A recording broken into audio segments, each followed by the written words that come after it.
Espacio Cultural de la Embajada de México en España. En unos momentos comenzaremos la segunda mesa de diálogo de la Cátedra Alfonso Reyes en Madrid, titulada El Cuento Hispanoamericano.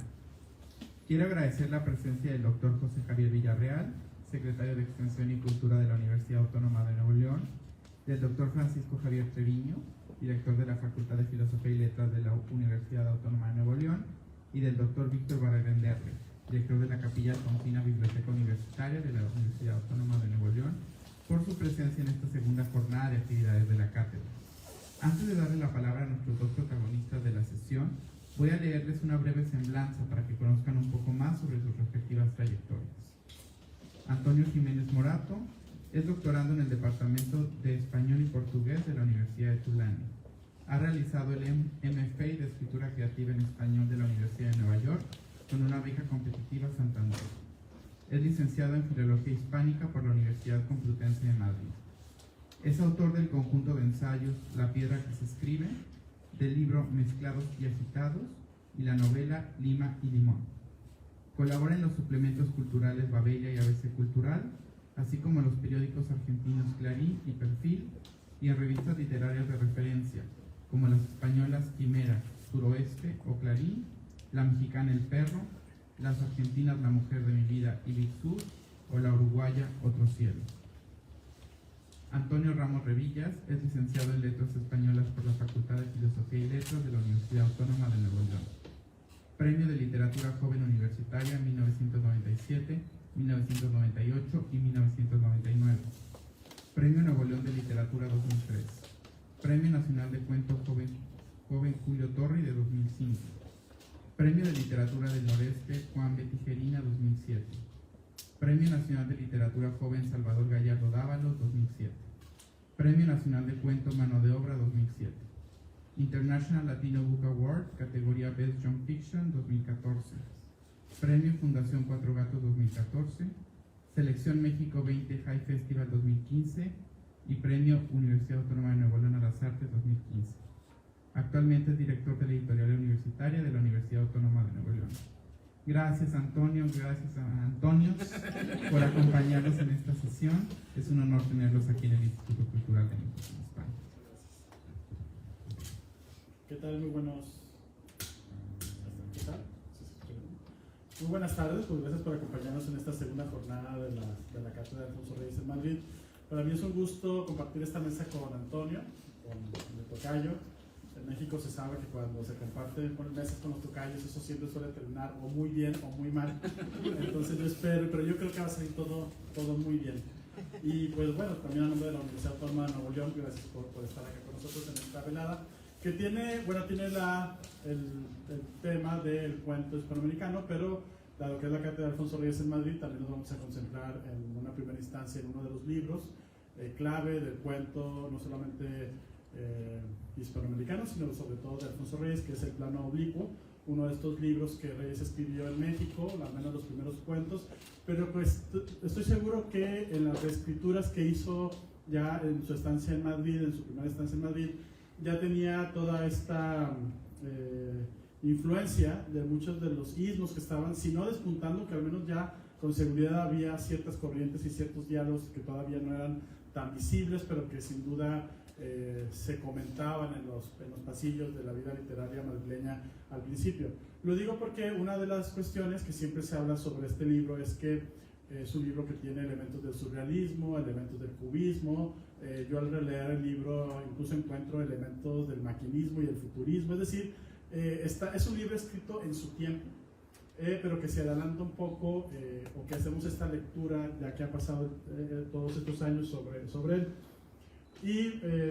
Pero solamente podemos hacer esto, me refiero a que ya no tenemos imperio sobre lo que está escrito, solamente podemos hacer como cuentas, solamente podemos encontrar voces, encontrar similitudes entre los textos, en dónde fueron escritos, cómo rompen con la tradición anterior, cómo abren líneas para la siguiente tradición, y es justo de lo que vamos a platicar junto con Antonio, con una serie de preguntas que le dije que iba a hacerle y que tal vez ya no le haré, pero creo que eso puede ayudarnos un poco a...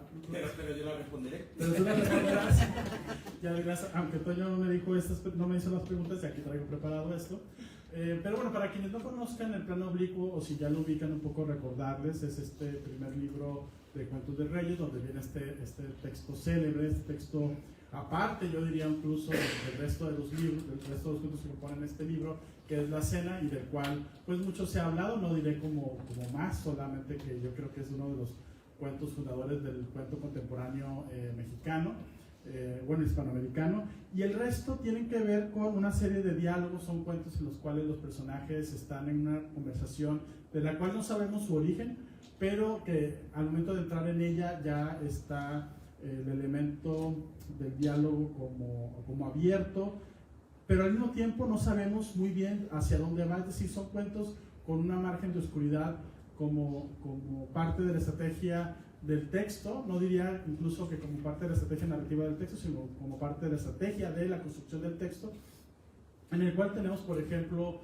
a un hombre que dialoga con un maniquí, tenemos a un viejo alemán que habla sobre cómo era su infancia en la zona del Soconusco, tenemos 3 diálogos o 3 conversaciones, uno entre el espíritu de Ulises y de Eneas, que a mí particularmente me gusta mucho, puesto que son además los pocos personajes de la tradición clásica que viajan al infierno y que tienen diálogos con otras obras. Eneas ambos lo hacen con sus padres, además. Entonces, es que Reyes los ponga un poco ahí, me parece bastante afortunado y bastante divertido, como además pone en juego, por un lado, la practicidad de Eneas, considerado el padre de la cultura romana y del imperio romano y del pueblo romano, muy práctico, muy constante en lo que los dioses le han dicho, y por el otro lado Ulises, quien se presenta como siempre ha sido, ¿no? Este hombre que le gana el verbo, que tiene este dominio del lenguaje, que puede un poco de manera chapucera enredar al pobre de Eneas, que no encuentra la manera de salir del brete en el cual lo pone Reyes. Entonces, cada uno de estos textos, yo decía un poco, y era parte también de la conversación con Antonio, que si los vemos en el marco de la tradición de la literatura, al menos partiendo de lo más cercano, que es la tradición de la literatura mexicana, no tiene nada que hacer con el cuento hispanoamericano de finales del siglo XIX, principios del XX. Todavía es un cuento muy afincado a la anécdota, todavía es un cuento que tiene que ver con el manejo, sí, de las pasiones humanas, pero también con esta famosa revelación que debe tener la literatura. Pero en los cuentos de Reyes parece que la idea de la construcción de estos relatos y de estos textos es otra, ¿no? ¿Por qué? Porque para empezar rompe totalmente con el concepto de la linealidad en los relatos, empieza a jugar, hace juegos con las estructuras que me parecen como muy interesantes, intercala muchos tipos de narradores, hace puentes, hace cambios en los tiempos, en el espacio temporal de las narraciones, incluso en el cuento de La Cena, que es el más conocido, en algún momento me parece, es un cuento circular, sí, pero también un cuento que recuerda que se está contando a la mitad del relato. Entonces, hay toda una serie como de elementos que hay que están en juego. Y una cosa que también me parece importante es que también este libro es un libro hasta cierto punto descubierto, es decir, es un libro que Reyes publica, ¿no? Pero ¿cuándo se vuelve a leer? Y creo que ahí está parte de su mito, es el hecho de que es leído justo cuando ya tenemos una nueva generación de narradores en México y de críticos en México que pueden darle el sentido a lo que Reyes hizo desde el principio. No vamos a encontrar tal vez muchas lecturas, aunque Reyes en alguno de sus diarios escribe lo que comentan sobre este libro sus contemporáneos, pero fuera de eso no, va a ser una lectura hasta cierto punto íntima de alto nivel. Estamos hablando de, por ejemplo, lo que dice Enrique Sureña del texto, pero después ya se va a convertir en parte del mito de los textos de Reyes, y bueno, por supuesto La Cena, que va a tener como una vida en particular distinta. Pero bueno, sobre eso y sobre este contexto del plano oblicuo, que además me gusta mucho el título, puesto que si la realidad es un plano, pues la ficción debe ser eso que nos hace descender, o eso que nos hace subir, ¿no? Esta tangente de la cual podemos partir. Así que, bueno, pues Antonio, yo te preguntaría primero sobre este contexto del plano oblicuo. ¿Tú cómo ubicas como lector también este texto, y a Reyes también en este espacio de formación, pero también de construcción ya de alguna manera? Es difícil, por ejemplo, cuando leo el libro, no ver el futuro en el futuro los otros textos de Reyes, no ver cierto libro de cuentos, cierto libro de ensayos, cierto libro. Veo, por ejemplo, en el diálogo de Eneas, no puedo quitar mi Ifigenia, por ejemplo. Entonces ahí están todos como que es también un crisol del cual parte de la obra narrativa de él, ¿no? Bueno, lo primero, muchas gracias tanto a la embajada como voy a hacer bien, la embajada de México en España y la Universidad Autónoma de Nuevo León por invitarme, por generar esta cátedra y este encuentro. Hemos estado justo antes de venir aquí tomando un cafecillo, Víctor, Antonio y yo. Yo creo que acaban mal porque la gente no sabe a quién se dirigen las preguntas. Entonces, la gente se llama igual. La gente dice, la pregunta es para Antonio. Y responde el otro, hay pique, no me estás tapando. Hay un rollo como muy narciso siempre, ¿no? Pero bueno, que una de las cosas que me ha gustado mucho de esta invitación ha sido la oportunidad de pensar en Alfonso Reyes. Porque, y luego de pensar en Alfonso Reyes, y una cosa muy interesante que tiene mucho que ver directamente con lo último que has comentado, que es en cómo se recibe y cómo se construye un autor, como es el caso de Alfonso Reyes, ¿no?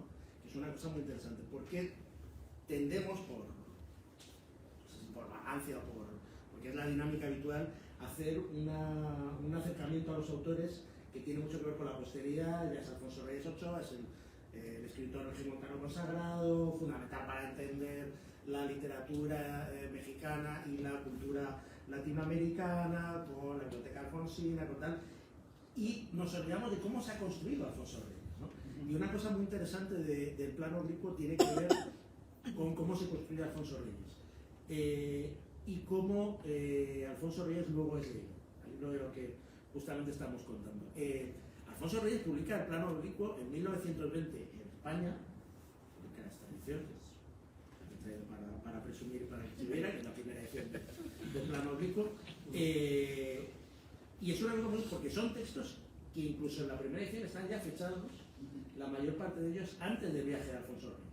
Es decir, están casi todos escritos en 10, 11, 12, alguno por ahí del 13, del 14, que además es justo un momento de vital importancia en la vida de Alfonso Reyes, cuando se produce pues, el proceloso, toda la circunstancia procelosa de su padre, acaba con la muerte de su padre, se desencadena también el viaje de Alfonso Reyes a Europa, pero me llama mucha atención porque son textos que tienen mucho que ver con el Alfonso Reyes todavía joven, estudiante, que todavía no ha llegado, es decir, que es ya intimidatoriamente culto, es decir, porque tiene ya pero no es todavía el que ha colaborado con Menéndez Pidal, no es todavía el que está empezando a construirse también como polígrafo y como referente intelectual a raíz de sus viajes. Y lo curioso es que luego el libro cae en una especie de vacío, por así decirlo, y durante 25 o 30 años no se reedita, y cuando se reedita es en el momento en que Alfonso Reyes, ya convertido en una piedra fundamental de la cultura mexicana, a través del Fondo de Cultura Económica, reordena su producción y en ese ordenamiento de la producción reedita el plano oblicuo y de repente lo descubren toda una generación, lo comentamos antes, ¿no?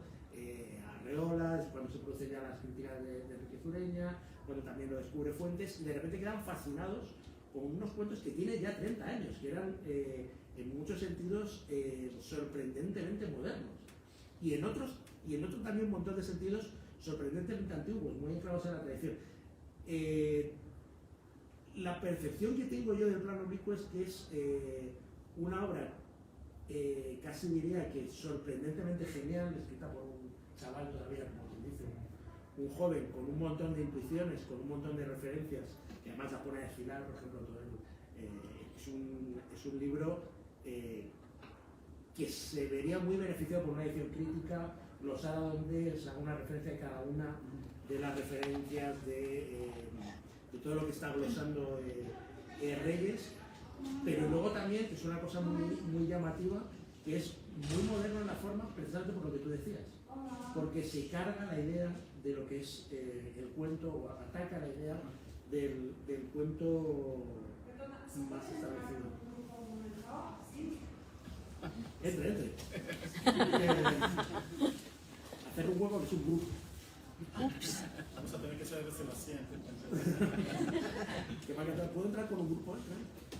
Y entonces en ese sentido es muy llamativo porque prefigura muchas cosas que se van a producir luego en el cuento. Es decir, a mí una de las cosas que siempre... Y luego aparte una cosa, y tampoco me cedo mucho más en esto, que es la soledad del plano oblicuo dentro de la obra de Reyes, porque tampoco es que luego sistemáticamente fuera publicando mucho más libros de cuentos. De hecho, las recopilaciones que hay en la edición de fondo son incluso de textos más tradicionales, ¿no?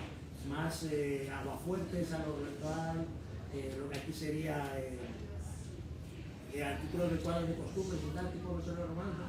Es un libro muy raro, y luego aparte la genialidad, la singularidad de un texto como La Cena, que aparte tiene mucho de purga casi psicoanalítica, psicológico. Es muy complicado no ver en ese retrato que atemoriza, que sorprende al narrador, la imagen del propio padre que acaba de morir, que acaba de perecer por participar en la intentona golpista, ¿no?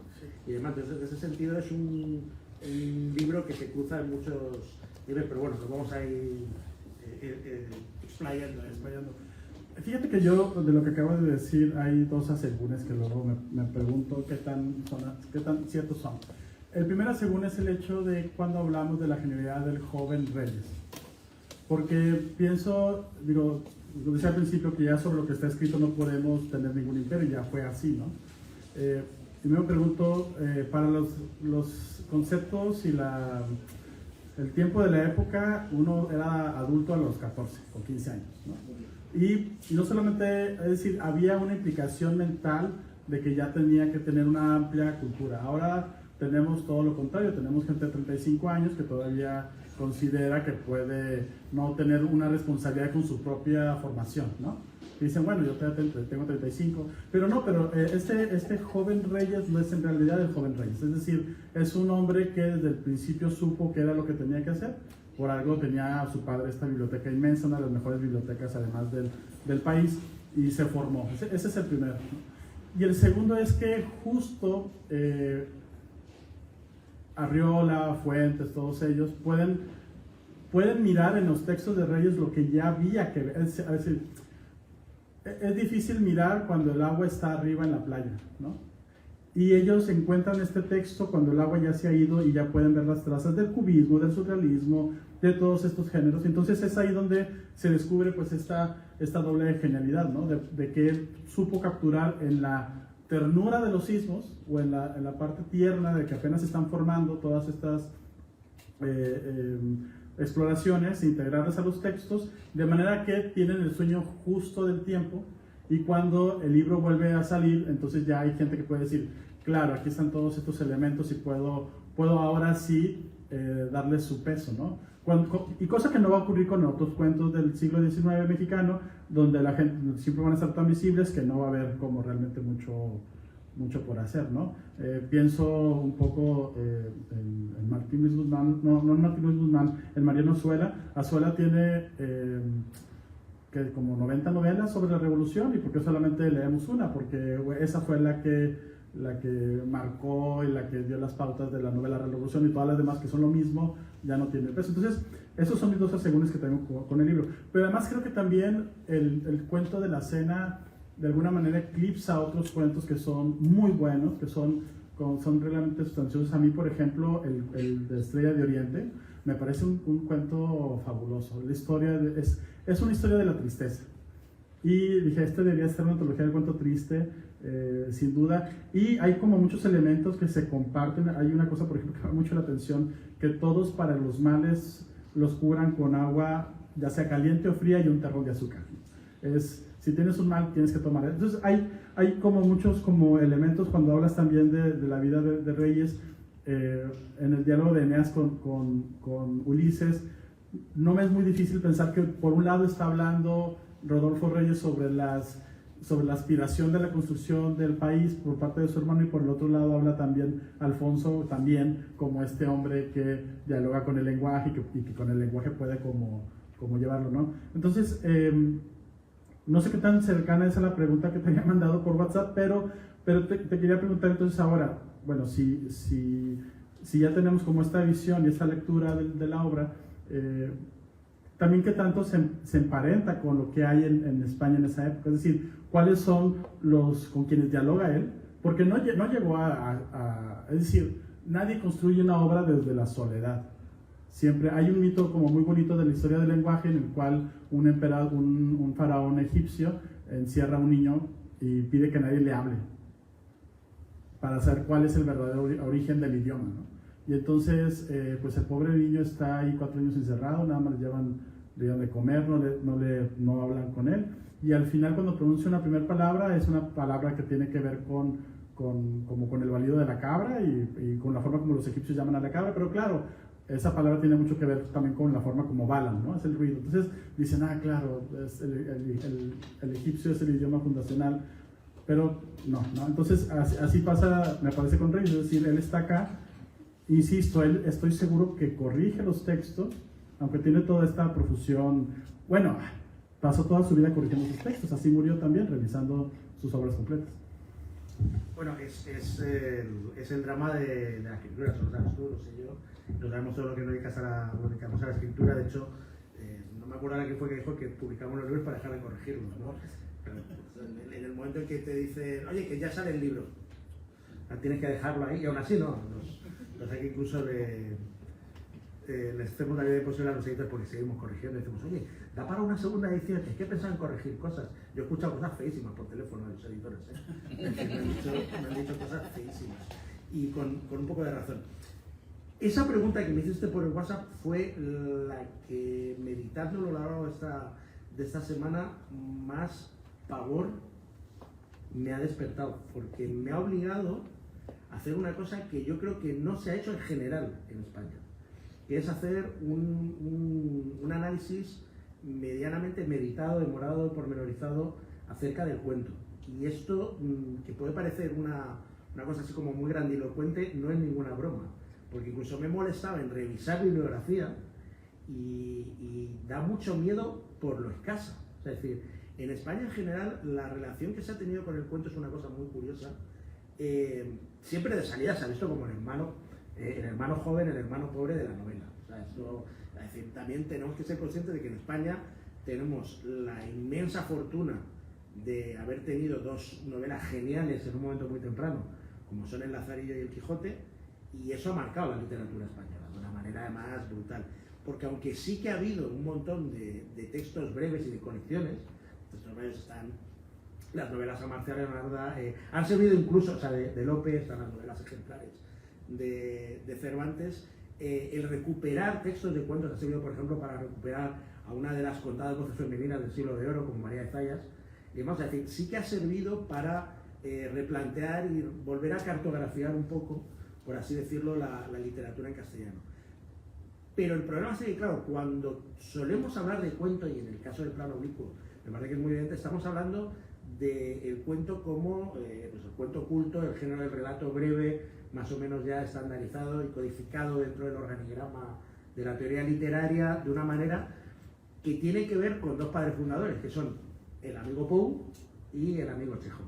A Chekhov, al castellano no se le traduce, en general no se le traduce a ninguna otra lengua fuera del ruso hasta finales de la década de 10, primero de los 20. Es decir, a Chekhov no se lo lee fuera de Rusia hasta que, por así decirlo, se empiezan a producir la eclosión de las primeras vanguardias históricas, ¿no? Y de repente lo que llega es un tipo que aparte es una figura muy, muy incómoda respecto a la idea que se tiene de la literatura rusa, ¿no? Que son grandes novelones, de repente llega este tío con cuentos de 10 páginas geniales, donde es capaz de transmitirte perfectamente la psicología de los personajes, muy moderno en la manera de construir, y de hecho las primeras traducciones se hacen al inglés, y de ahí viene la huella que tiene Chekhov en la literatura anglosajona, ¿no? Mucho más, de hecho, en la norteamericana. Y luego Poe, que es una cosa muy curiosa, con Poe en español pasa lo que pasa en Francia, pero elevado al cubo. A Poe se le empieza a leer después de que Baudelaire lo traduzca y lo reivindique. Entonces hay gente que empieza a traducir las traducciones de Baudelaire. Esto es una cosa muy buena, es decir, a Poe no se le traduce directamente de inglés hasta ya avanzado el tiempo, es decir. Y el que más se encarga de eso, es una cosa curiosa, es Nombela, que era uno de los amigos íntimos del círculo de amistades de Becker. Y eso ayuda a entender también por dónde van en cierta medida las leyendas de Becker, en general los cuentos más sobre lo sobrenatural, digamos, del romanticismo español, que tienen que ver mucho con la labor que hizo Nombela de difusión de los textos de Poe, aunque fuera por intermedio de las traducciones de Baudelaire y no solo de Baudelaire, francesas en general, ¿no? Pero bueno, que al menos sí llegó esa narrativa de lo sobrenatural, de lo maravilloso, de lo mágico. Pero pese a ello, y esto por eso decía lo que decía al principio, si uno va a buscar la historia del cuento español, tal y como está presentada desde la Academia Española, desde la Universidad Española, que por ejemplo un texto es canónico, el que se utiliza siempre en referencia, es el texto sobre el cuento de Picteto Díaz Navarro, el profesor de la Complu, lo que aparecen ahí son novelistas con los cuentos que hacen. O sea, es decir, son los cuentos de los novelistas que están en el canon,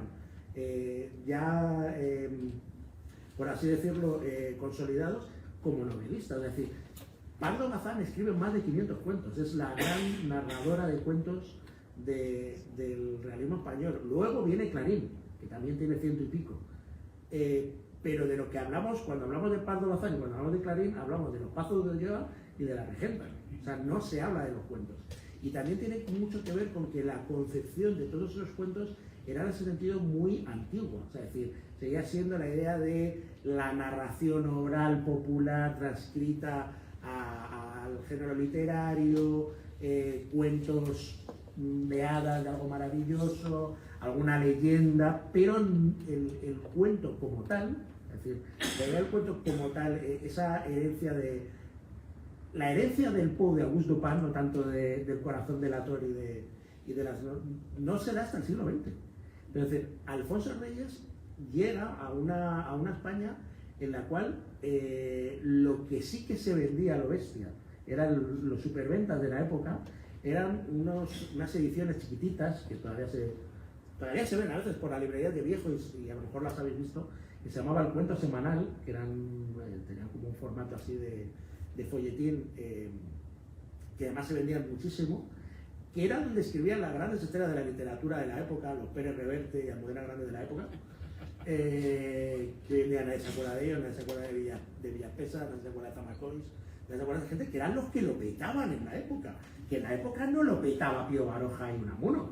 Es decir, Pío Baroja y Unamuno eran como el highbrow, o sea, era el rollo ahí, lo leemos 4A, Unamuno, que es un pedazo de catedrático. Baroja es panadero de día y novelista de noche, tal, pero lo que se vendía, lo que la gente leía en las entrevistas del País Semanal era Zamacois y esta gente, y eran las estrellas del cuento semanal. Y lo curioso es que se llamaba el cuento semanal y eran novelas breves. Sí. O sea, es decir, ni siquiera eran cuentos, eran novelas cortas, en algunos casos, algunas de las ediciones juntaban 2 o 3 cuentos para hacer el lomo suficiente. Y era eso, es decir, eran superventas, pero tampoco terminaba de tener el marchamo, por así decirlo, de alta literatura.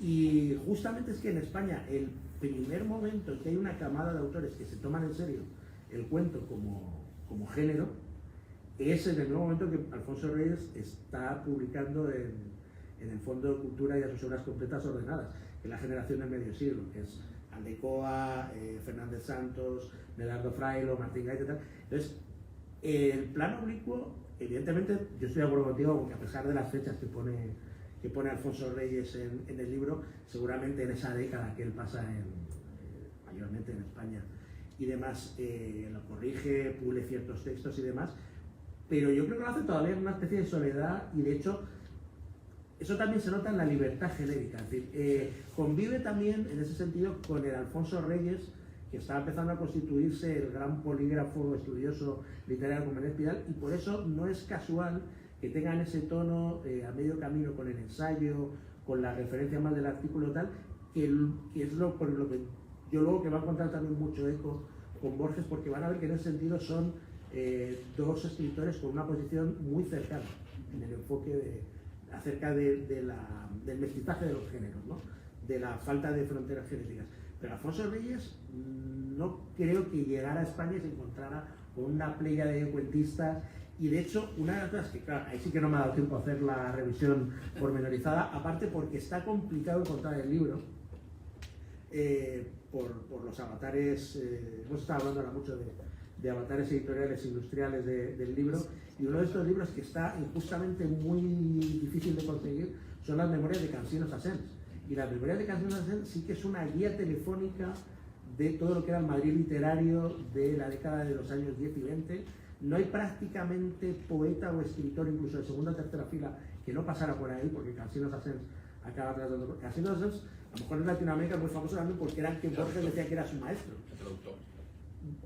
Habría que hablar algo entendido de si realmente Canciones de Ascens, esas 14 lenguas que decía que hablaba, las hablaba, y de dónde traducía. Ahí también hay un mito de hostias, 14 lenguas, pero sí, que era una personalidad curiosa Canciones de Ascens, y ahí sí que, a raíz de todo esto, y lo dejo ahí como detalle que me llama mucho la atención, lo digo por lo que tienen de figuras paralelas y cercanas, me sorprende que no se conocieran Borges y Alfonso Reyes en esos años, porque es los años en los que Borges, cuando hace todo el periplo europeo durante la Primera Guerra Mundial y conoce a Canciones de Ascens y demás, en algún momento tuvo que coincidir con Alfonso Reyes antes del famoso momento en que se conoce luego en Buenos Aires en la casa de Victoria Ocampo, ¿no? Y sería un bonito ejercicio especulativo, ¿no? Vamos a hacer una película con coproducción hispana y novohispana, donde hablemos del momento en que Borges y Alfonso Reyes, adolescentes, investigan algún caso en las calles del Madrid de los años de entreguerras, y habría sido un puntazo. Pero es que me sorprende que no se llegaran a juntar, porque eran demasiado cercanos. O sea, es decir, y a lo mejor en ese sentido, por eso digo que sería también curioso rastrear las memorias de Canciones de Ascens, porque a lo mejor Alfonso Reyes, por su cercanía con Menéndez Pidal y con la academia, sí que viera a toda esta caterva de piojosos bohemios como gente que tampoco era demasiado saludable y no se juntara con ellos, cosa bastante probable. ¿No? Pero yo creo que a Alfonso Reyes no le marcó mucho en ese sentido sus contemporáneos. Claro. Y bueno, tenía esta pregunta porque justo mi hipótesis es que estamos hablando de un libro atípico en la producción literaria en nuestro idioma. Es decir, si acá no tenía alguien con quien encontrar cierto par, si en México y en Latinoamérica tampoco había quien estuviera escribiendo textos o relatos desde este enfoque estructural, porque a lo que voy es mi lectura de la estructura de estos relatos, es decir, en todos hay irrupciones, en todos cambia de narrador, hay una pérdida como del sentido, hay una omisión como decidida de qué cosas no contar. Entonces, tú puedes leer este texto y claro, puedes hacer la lectura de las historias que está contando, del hombre de Estrella de Oriente, de la alemana en el Soconusco, de los diálogos de Aquiles y de Helena, etc. Pero cuando vas a fondo hacia las estructuras, hacia la manera como articula la ficción, ahí es donde te das cuenta que está articulando estos relatos desde otro mundo, desde otra manera de pensar la cosa narrada, ¿no? Y en el cual, hasta cierto punto, luego la gente dice, bueno, es que estos cuentos a veces no tienen tanto que decir, ¿no? Por ejemplo, el de Chamizo, que es el del hombre que habla con el maniquí, si nos vamos solamente a la anécdota, pues podríamos decir que es una anécdota pues muy pobre, ¿no? Es decir, pues es un hombre que habla con maniquí, pero la manera como se produce, ya de manera como muy fina en cuanto a dónde coloco, ya saben, esta idea, bueno, la idea aristotélica de que todo debe tener un tiempo, un espacio y la acción, es decir, la manera como articula esos tres elementos de la geometría de la ficción, es yo creo que la zona mucho más interesante del plano oblicuo más allá de las historias. Si bien la cena es el cuento más leído, más conocido, le decía el otro día a alguien, creo que era José Javier, de que cada que leo la cena pienso en el Aleph, en esta como cercanía de espacios y también de situaciones, también es alguien que va a una casa, también es en la noche, etcétera. Y también, por supuesto, pues la cercanía de Fuentes con Abra. Evidentemente hay una misma estrategia, este hombre que lee la nota en el periódico, pero el resto de los cuentos, el resto de los relatos están como de manera muy puntual en otro tipo de literatura, que no tiene nada que ver con lo que se está haciendo en toda Hispanoamérica.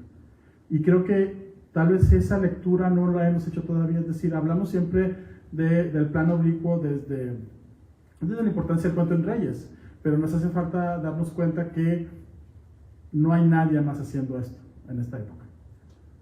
Todo el mundo está saliendo del romanticismo tardío, tal vez está entrando al modernismo, además el modernismo más en la poesía que en la narrativa, aunque por supuesto hay exponentes, pero es un poco, el plano oblicuo es un poco como estos textos de Huidobro, ¿no? Así de inesperados, así de tajantes al mismo tiempo, es decir, como no importa lo que quiero contar, sino miren cómo estoy contándolos, ¿no? Y esa es justo mi apuesta.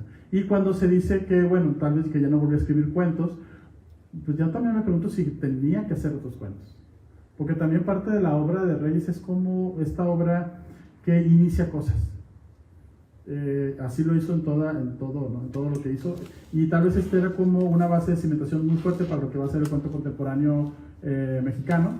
No recuerdo ahorita cuál es el cuento, creo que es el de la confesión, que bueno, es la historia de un niño que le cuentan que cuando una monja entró a una confesión, a los 9 meses la monja fue un matrimonio, fue una boda, y a los 9 meses de la boda la monja tuvo un bebé.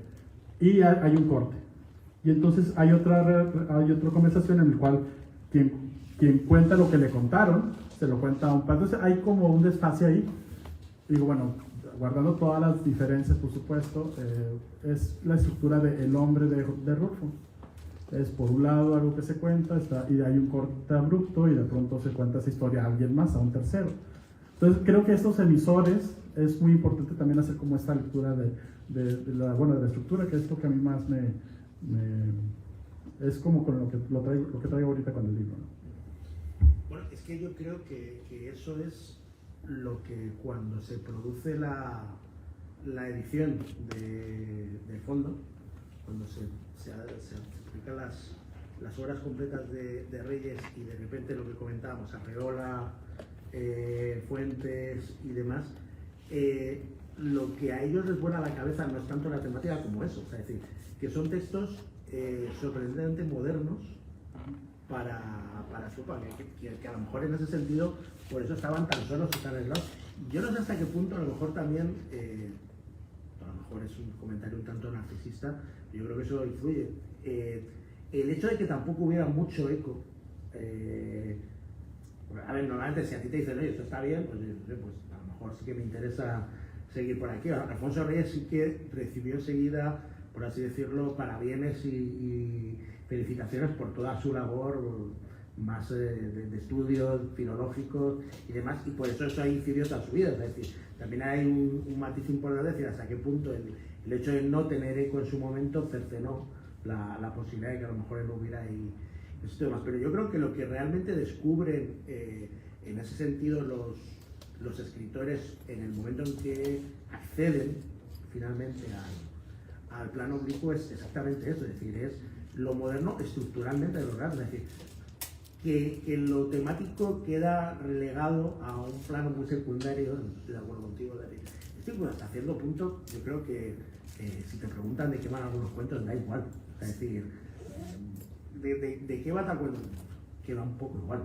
Es decir, es mucho más lo que se produce mientras lo estás leyendo, en ese sentido es mucho más moderno. Por ejemplo, una de las cosas, yo releyendo ahora el libro para participar en la mesa, de repente me vino mucho a la cabeza Felisberto, y Felisberto es un tipo que llega igual, 20 y pico años después. O sea, es decir, Felisberto muere en el 61, pero toda la producción de Felisberto empieza a publicarse en Uruguay a partir de finales de los 20 años 30, y no hay comunicación. O sea, es decir, Felisberto no leyó a Alfonso Reyes, sino desde luego no leyó el plano oblicuo. Es decir, en el caso de Aura sí que se hace bastante evidente que seguramente Fuentes sí había leído los cuentos de Reyes cuando se pone a escribir Aura. Por otra parte, tampoco creo que descubra nada, pero a lo mejor alguien por hacerlo en el cenáculo de la cultura mexicana. Es decir, Fuentes tampoco inventó nada, los páginas hacía las cosas muy bien. Es decir, no inventa la novela de la Revolución, pero hace una pedazo de la novela de la Revolución.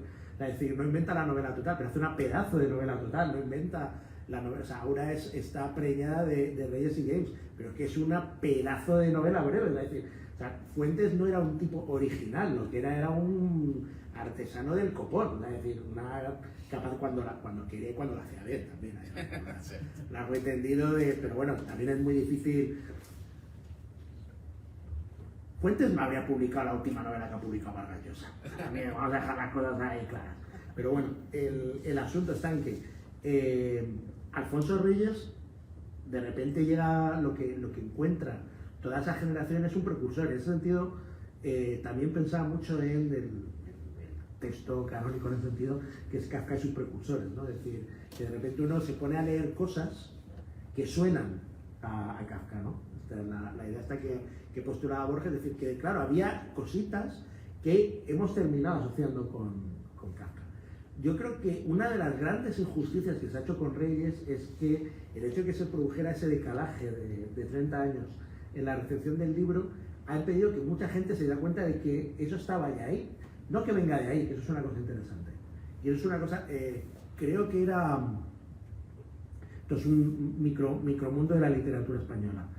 Es que estoy intentando acordarme del nombre del poeta, que no sé si es Miguel Dors o Fernando Ortiz, poetas de la generación de la nueva sentimentalidad, de lo que fuera, por así decirlo, la poesía hegemónica en España en finales del siglo XX, donde estaba también García Montero, y demás, que un buen día le dijeron que su poesía le recordaba mucho a Gil de Viedma, y él no había leído a Gil de Viedma.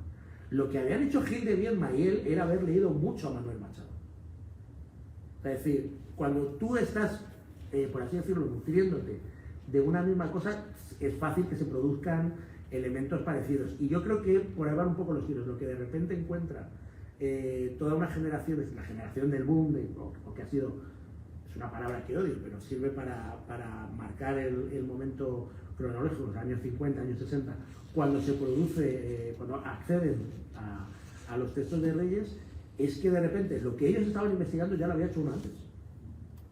Entonces, de repente encuentras a un hermano mayor, alguien que dices, uy, y de repente, claro, te abre una serie de caminos. Es una cosa parecida a lo que se produce en un taller de escritura, y por eso yo siempre insisto mucho en que la gente esté calladita y escuche lo que comentan de los cuentos del de al lado, porque te puede servir para el tuyo. De repente ahí van a hablar de algo que te vale para el tuyo. De repente la gente lo que descubre es un tipo que se pone a hacer unos cuentos donde lo determinante no es la trama, cargados de referencias, donde el juego con el tiempo, con las omisiones es fundamental, donde los objetos de repente están cargados de un poder evidente. Es decir, muchas veces lo más importante no es el personaje, es el objeto también. Hay una serie de elementos que de repente, claro, la gente dice, ¿y este tipo escribió solo esto? Es decir, y luego aparte yo creo que a Reyes le ha jugado muy en su contra no tener una gran novela o un gran libro de los géneros que, por así decirlo, se consumen masivamente. O sea, es decir, en ese sentido, sacando las distancias, es una distancia, bueno, es una distancia astronómica y al mismo tiempo no tanto. O sea, es decir, sería muy interesante también hacer un ten con ten Reyes Monsiváis, pero así que hay un punto en común, por ejemplo, eso en el tema de Ficao. Como no tienes ese novelón que lo puedes exportar por ahí, que te lo traducen, la gran diferencia evidentemente es que Reyes sí que era mucho más highbrow, más universalista, mientras que Monsiváis era mucho más localista. Monsiváis es intraducible, es decir, yo creo que traducir muchos de los ensayos de Monsiváis requiere duplicar el texto en notas explicatorias de un montón de las cosas que está diciendo ahí. O sea, Monsiváis es para México 303 o 404, ¿no? de curso, ¿no? No es un 101, no es en ese sentido tan accesible. Pero yo creo que lo que sucede con Reyes, y estoy totalmente de acuerdo contigo, yo creo que los que escribimos, cuando accedemos a los textos del plano oblicuo, lo que sorprende es la modernidad de unos textos que están escritos antes incluso de la eclosión de las vanguardias. Y yo creo que en ese sentido sí que sería muy interesante, yo no sé si se puede hacer con todas las capillas alfonsinas que hay y hasta qué punto tenemos conservadas las bibliotecas. Yo no sé si Reyes anotaba, si glosaba. Digo, la labor esta que se ha hecho con Borges de revisar los libros de su biblioteca, los que quedaron en la calle México, sería muy interesante, porque yo creo que mucho de lo que sí que está en el plano oblicuo tiene que ver, por ejemplo, con la lectura que él hizo de la literatura alemana, la primera literatura alemana expresionista, parte de la literatura romántica alemana, que es, por ejemplo, de la que sí que estaba empezando a hacer este tipo de descoyuntaciones de cosas un tanto extrañas. Es decir, siempre hablamos de Kafka, pero que era una playa de autores Alfonso Reyes sí hablaba alemán, sí tenía, o no. Reyes leía alemán, hablaba alemán y todo eso. No, alemán no. Pero sí traducciones. Ya, pero ahí ya tienes que estar. Sí. Pero es que el problema de las traducciones es como lo notamos. Sí, Igual sí. que Chekhov, o sea, Kafka, por ejemplo, esto no tiene nada que ver con Reyes, pero tiene mucho que ver. A Kafka siempre dice, no, el tipo se murió sin que lo conociera nadie. Mentira. A Kafka lo conocían toda la gente que estaba al tanto de lo que estaba pasando en la literatura alemana. Es decir, la gente que dice que, o a Pessoa, la gente, no, cuando muere Pessoa sale en la primera plana del periódico del diario de noticias. Es decir, ha muerto el poeta de Mensajes. Es decir, que no, estos clichés, o bueno, Bolaños se hizo famoso después de muerto. Bolaños estuvo 10 años que se tiraba un pedo y salía en las noticias.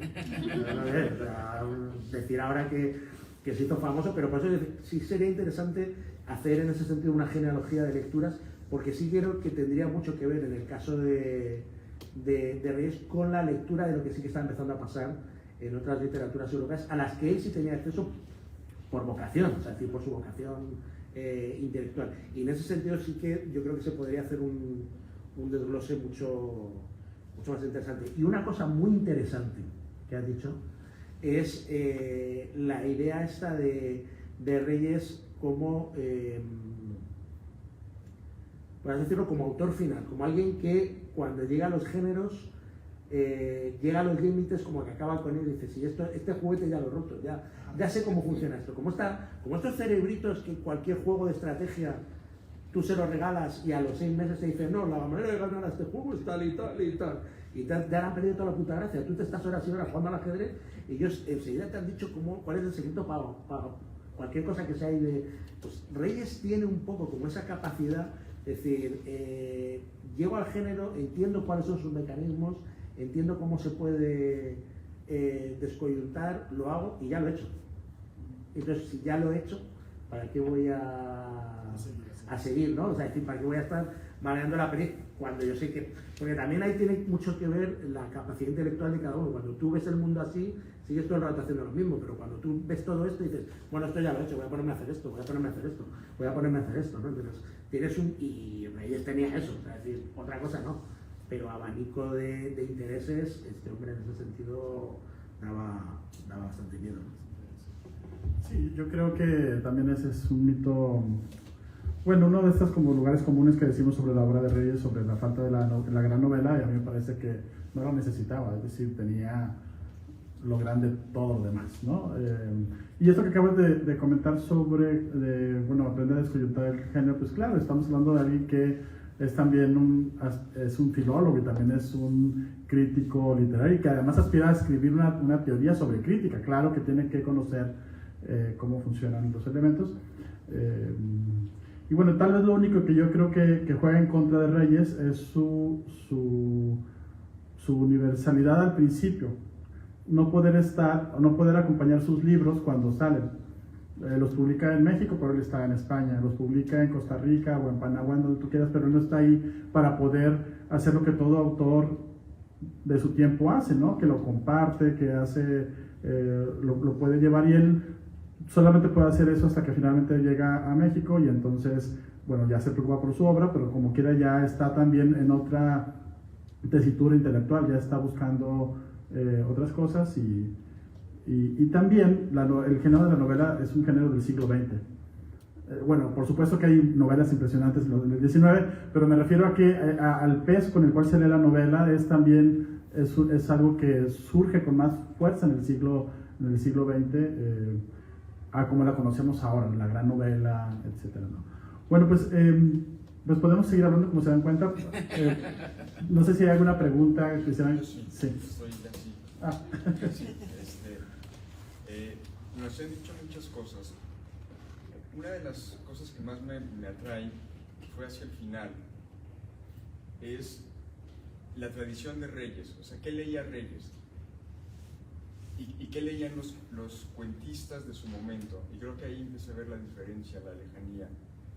Yo puedo pensar que Reyes, pensando en Darío, pensando en los raros, en ese canon estético, como que está, no es el más socorrido, pero es el que ya está señalando puertas y caminos. O sea, como si dijera Darío, bueno, esa es una estética que yo no voy a seguir, pero ahí está, yo la veo, ¿no? Entonces, tú hablabas de Poe, pero podría pensar también en el cuento francés, en Marcel Bob, que eso sí leía muy bien Reyes, el francés. Entonces, de hecho, el plan de Reyes no era España, era Francia. Nada más que se queda sin recursos y con la Primera Guerra Mundial tiene que venirse para acá, o sea, no hay opciones. Bueno, pero entonces su mundo es un mundo en francés también, donde está leyendo cuentos que luego Fuentes, Arriola van a leer, es decir, como que se adelanta en el tiempo, pero no es en qué hace, sino qué lee. Y pienso, por ejemplo, en Pitol, que Pitol dice, bueno, es que yo le debo a Reyes, o sea, a la cena, sí, pero también a esos fragmentos donde es ficción, es ensayo, son notas, es un texto biográfico, es una remembranza, ¿qué es? Entonces, creo que una cuestión que pudo pasar con Reyes es que Reyes hace una lectura inusitada de la tradición que no lo hacen sus pares. Entonces, ahí está la soledad de Reyes.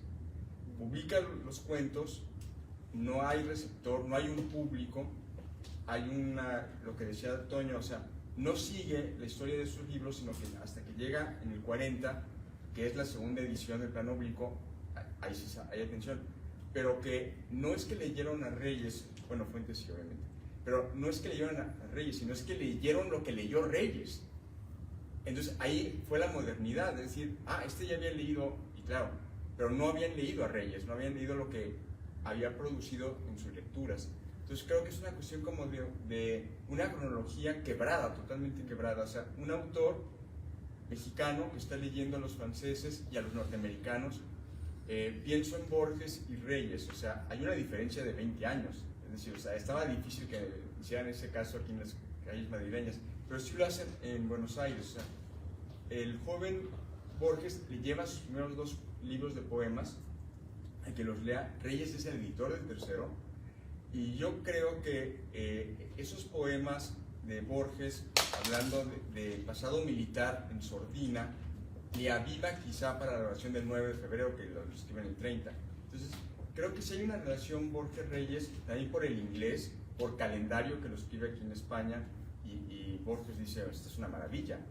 O sea, porque estaban leyendo, eso los unía, o sea, una lectura inusitada que sus contemporáneos no estaban leyendo. Creo que por ahí va la modernidad de Reyes. No, yo estoy muy de acuerdo. Creo que en general la historia de la literatura se centra demasiado en lo que los autores publican, cosa que por otra parte es lógica, es decir, es una cuestión factual, pero muy a menudo se nos olvida toda esa parte de diálogo que tiene que ver con las influencias y demás, y que yo creo que muchas veces es mucho más determinante para entender sobre todo eso, las relaciones. Es decir, porque muchas veces puedes ser súper amigo de gente que luego escribe de una manera infame, pero te están leyendo los mismos libros y son los que te lo pasan. O sea, yo, por ejemplo, esto está siendo emitido, ¿no? Lo siento. Yo me podría pasar horas hablando con Vila Matas. Vila Matas creo que es un lector excepcional. No entiendo cómo luego escribe como escribe. Ese es el tema, es decir, es un lector que tú cuando escuchas a Enrique y lees la manera en la que Vila Matas habla de literatura, y dices, tronco, es que ha leído todo lo que había que leer y lo ha leído muy bien. Luego algo se le olvida cuando él se pone a escribirlo, porque si no, no termina no le renta, no le arriendo la ganancia en ese sentido. Pero por eso decir, yo podría estar días y días hablando con Vila Matas de literatura, porque creo que en ese sentido es un lector excepcional y muy atinado. Y de hecho, a lo mejor por eso a mí me parece que la parte más interesante de Vila Matas tiene que ver con sus colaboraciones en prensa, porque es donde hace esa glosa, esta bitácora de lecturas, ¿no? Mucho más que luego en sus libros, que incluso hasta cierto punto, lo digo más pensando el último, yo me estuve durante 20 años en leer a Vila Matas y por amigos comunes y tal, me leí el último, el de Montevideo, me volví a cabrear, porque está como siempre, o sea, es siempre como un tema de cara a la galería, ¿no? De hacer la exhibición, que muchas veces es innecesaria, es decir, que tampoco es tan relevante que pongas ese comentario ahí, más allá de para demostrar que lo has leído. O sea, decir, pues sí, todos hemos leído, si no, no lo diríamos esto, ¿no?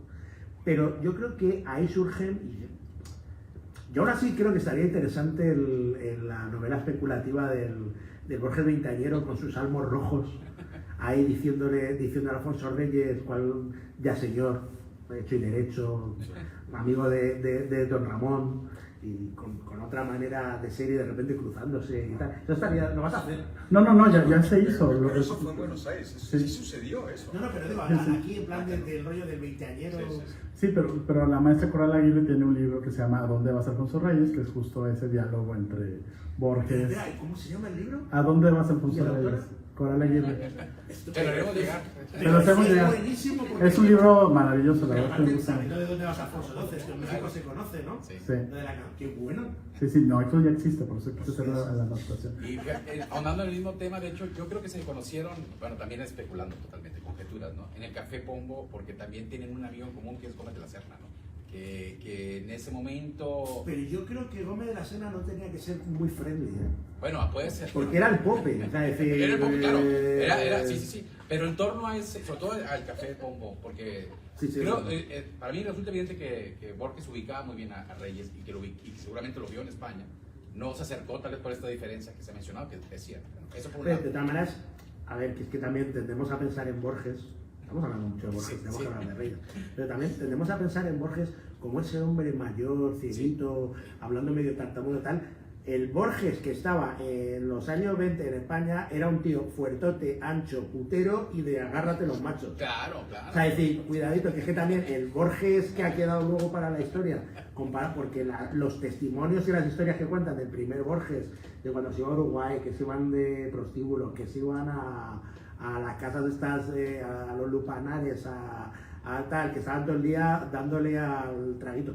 Los vídeos que tenemos, las pocas imágenes que Es hay otra cosa. grabadas de Borges en los años 40-50, no se parece No, nada al Borges que tenemos todos en la cabeza, este Borges ya mayor, anciano. Entonces, que muchas veces se nos olvida que Borges debió ser también un perla. Y entonces sí que es verdad que Reyes era ya un señor ya con 20 años de diferencia, con otra manera de ser. Borges aquí era un talambana que se debía escapar por la noche mientras los padres se quedaban en casa, que era lo que hacía, y además escapaba él, no ahora se quedaba en casa. Entonces, por eso yo que cuidado que sí que es verdad que la imagen, o sea, que muchas veces se nos olvida que los escritores han sido jóvenes, o sea, es decir, que luego están ya los que de viejos siguen siendo unos tirados, tipo Bukowski, pero que de jóvenes muchos han sido bastante de echarles un galgo, Claro. O sea, es decir, Sí, de eso por una cuidadito. parte, y la otra que también me encantó de la charla, que me hizo pensar en eso, lo que leía, ¿no? Y ahora que yo tengo el privilegio de estar ahí cerca de sus libros, he estado rastreando cierto, marcaba, y un autor que creo que está muy presente también en sobre todo en ese trabajo dialógico que tiene Reyes, no solamente en sus ficciones, sino también en sus ensayos, porque está en cuestiones estéticas, hay un diálogo también ahí.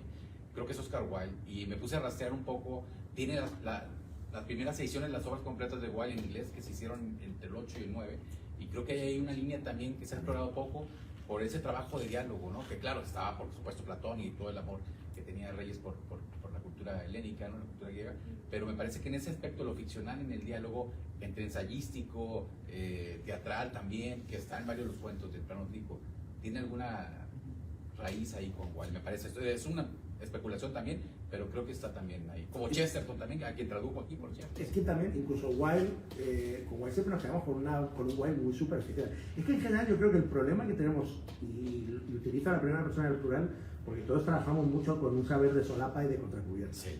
El libro este que sacó Bayard de cómo hablar de los libros que no han leído, lo podíamos haber escrito cualquiera de nosotros.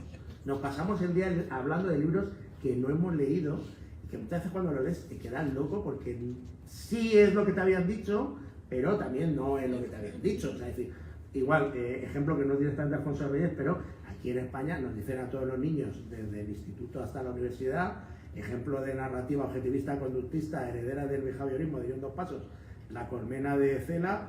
Yo, cuando leo La colmena de Cela, dices, pero eso está lleno de monólogos interiores hay un sueño donde se está masturbando un enano, está lleno de apreciaciones subjetivas que no hay manera de que el narrador, salvo que se meta en la cabeza de cada uno de los personajes. Es decir, qué narices de narración objetiva. Es decir, pero esto sigue siendo como se bendice todo, como se ponen los manuales. Es decir, y en ese sentido es muy interesante cosas como esta, de que de repente releemos el plano oblicuo, que lo teníamos ahí olvidado desde los años de la carrera, te obliga también a replantearte cómo funcionan todas estas influencias, y yo creo que es muy interesante, y yo creo que es una de las labores, es de las pocas cosas que nos va a seguir dando de comer en los años venideros, si conseguimos convencer a la gente, digo a los que estamos en el mundo universitario y crítico y demás, de que esto es interesante para seguir haciéndolo. Y luego, por otro lado, que es la única manera real de acercarnos a la literatura y de cambiarle un poco porque si seguimos repitiendo como un loro los clichés, vamos a decir, Wilde es un autor mucho más interesante que El Príncipe Feliz, su condena por la persecución del tal, y Las Comadres de Windsor. O sea, es decir, hay mucho más en Wilde, y la gente no se acerca a él. Y Wilde era un tipo muy vanguardista, muy novedoso, hizo un montón de cosas que para la época, que estamos hablando de finales del 19-20, son muy modernas a día de hoy, y eso no está trabajado. O sea, seguimos con el cliché del Wilde de la fotografía y de la melenita elegante, o del Sebastián Melmoth acabado en París. Incluso, joder, es que fíjate si es actual Wilde, que fue el primer cancelado. O sea, Wilde es el ejemplo perfecto de cancelación. El pobre hombre se tuvo que ir ahí a París a morir con otro nombre. Es decir, que es una cosa... Pero vamos, en general, creo que nos dedicamos mucho a hacer el Eric Satie. Y yo digo esto porque yo cuando me enteré de esto me voló la cabeza que Eric Satie respondía a la correspondencia, y era mucha. Estamos hablando de la época en la que la gente se pasaba el día escribiendo cartas sin abrir las cartas.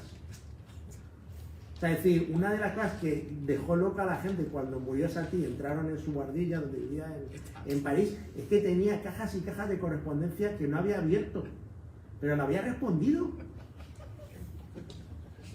Entonces, por eso digo que hay, y en ese sentido, para volver al plano oblicuo, esa incomunicación y ese soliloquio, que yo creo que es muy moderno, que ahora mismo que vivimos rodeados de una omnipresencia del texto y de la comunicación, y aún así estamos muy solos, sabemos, nos pone súper ansioso que la gente no te responda. Al hilo de lo que hablábamos antes, es decir, somos así de idiotas, es decir, que te ha leído, no te preocupes, que te ha leído. Pero esa ansiedad, yo creo que es una... Y yo creo que hasta cierto punto el plano oblicuo dentro de la trayectoria de Alfonso Reyes obliga mucho a pensar eso. Es decir, ¿por qué no hubo esa lectura? ¿Por qué no hubo la devolución que él se hacía a sus lecturas? ¿Por qué no hubo esa fertilización de la literatura? Pero bueno, a la cosa es porque lo publicó en España, y no creo que muchos de estos libros llegaran a México tampoco.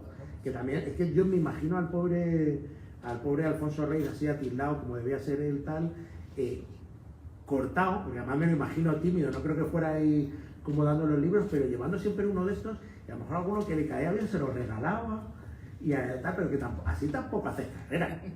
Es decir, es que también esto, vamos a decirlo así, tampoco es, no, llevo el libro aquí, se lo regalo a alguno según me cae bien o no, o si lo veo receptivo, así no.